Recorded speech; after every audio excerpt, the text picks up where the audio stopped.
everyone, this is Tojo along with Psycho Break. and today we are here to talk about the TV show Hills on Stars.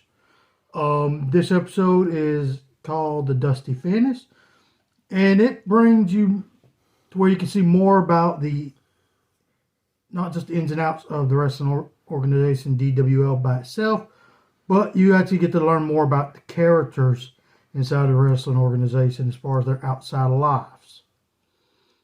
On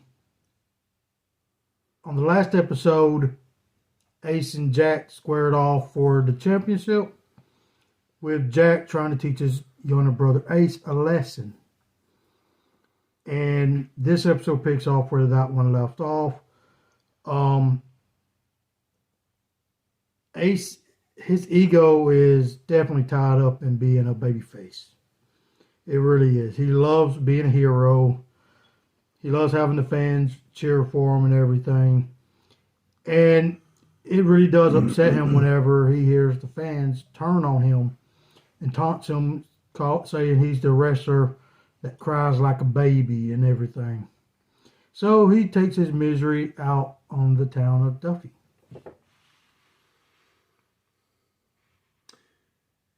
Crystal didn't seem to impress Jack on the first episode, but in this episode, that changed as she proved her loyalty to the league. And Ace showed that she means it when she says she belongs in the ring, not as a valet, but as an actual wrestler.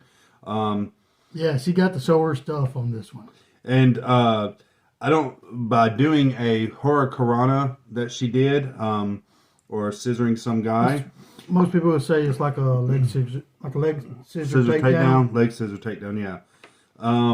Who dared to call spades pussies, was damned impressed when Jack and Crystal had a chance to talk about everything that went down. She revealed that she's certain that for her, as chaotic as it was, it was great for the story.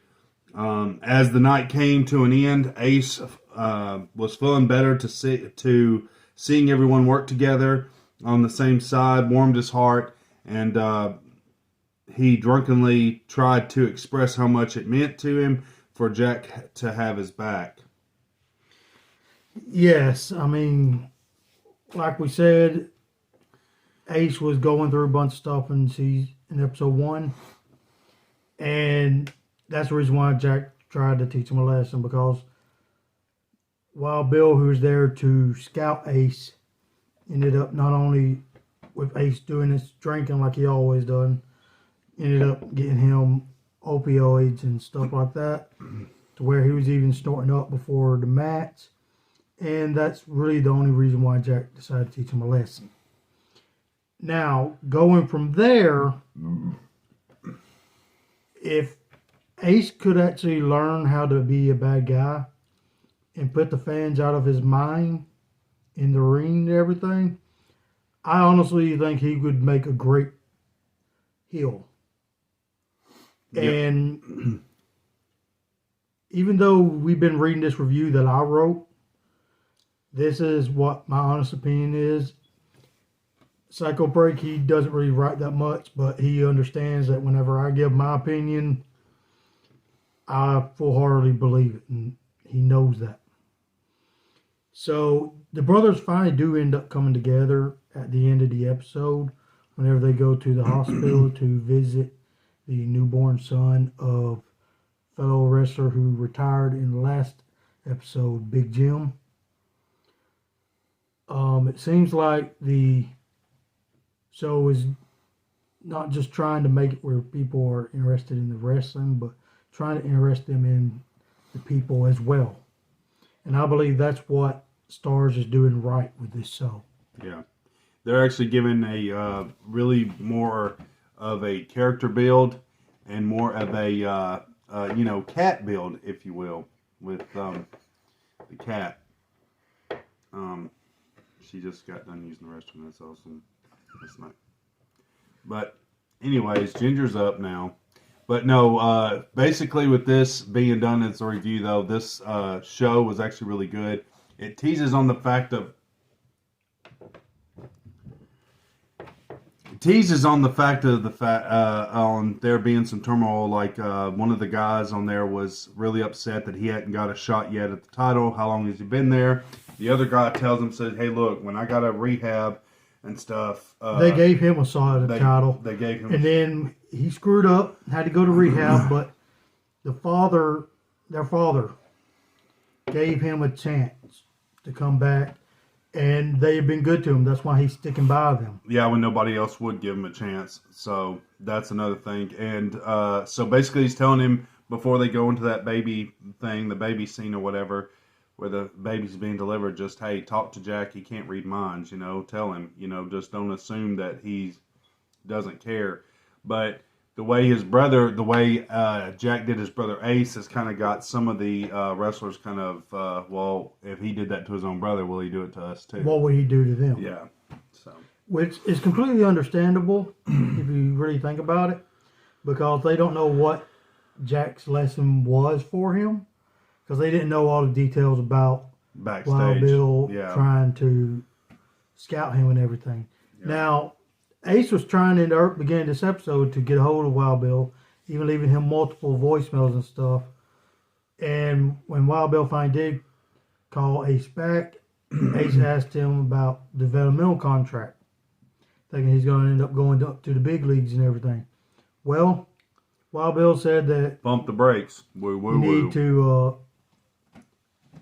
put a pause on that pretty much, and maybe to go with a rival federation to try to get his name back.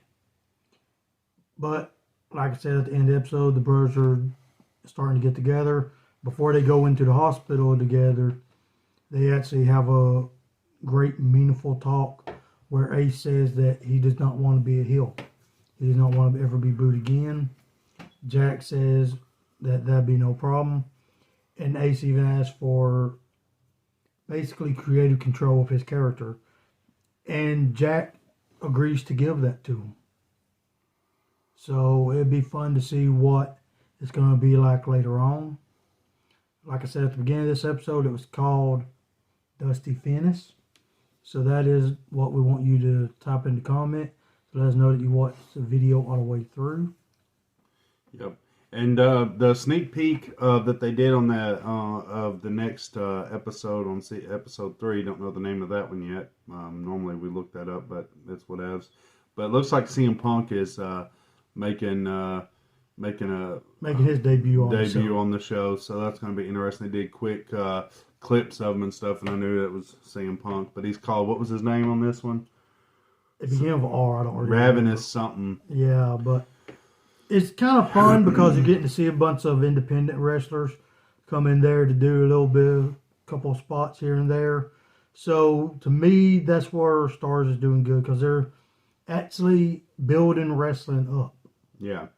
So for that, we are gonna wrap this up on the ups and downs and stuff from a scale 1 to 5. What do you give this episode? I honestly think this episode was better than the first episode because it dove more into their everyday lives. Yeah, I agree. I would give this, so what, from 1 to 5, what do you 1 to 5, I gave the other one a 4 last week. I'm going to have to give this one a 5 this week. Yeah, I'm actually going to have to give this a 4.5 on this one, because this was, honestly, I enjoyed this one more than the first episode. I would more likely, while waiting for the next episode, probably watch episode 2 more than I would. Now, one of the cool things on there is that the wife finally understands that her husband and actually understands as a team. They kind of work as a team. And if for some reason it finally clicks that they need to work together, not work separate. And in the beginning of the episode and stuff, there's squirrels in the attic. She finally decides to get rid of the squirrel in the attic herself. And at the end of the show, it was pretty sexy as hell. She got on a riding lawnmower and opened up a can of beer. And it ends with the son cheering his mom on while he's kicking the soccer ball around the yard while she's mowing the grass. So for that, it is what it is. But I just thought that was pretty cool. It's a great show about the family life. About family. Yes. Family. All right, guys. Be sure to rate, comment, and rate and subscribe. And if you're part of the Becca Gaming channel, we'll definitely appreciate it. We're definitely going to be looking to do some changes there. But if you haven't taken a look, Derek Tojo got a new logo, which was pretty awesome. I want to give a shout out to Dustin Pipcones, who definitely we've been trying to get a hold of him and stuff. But yeah, the graphic art looks freaking amazing. We're going to show it here on here.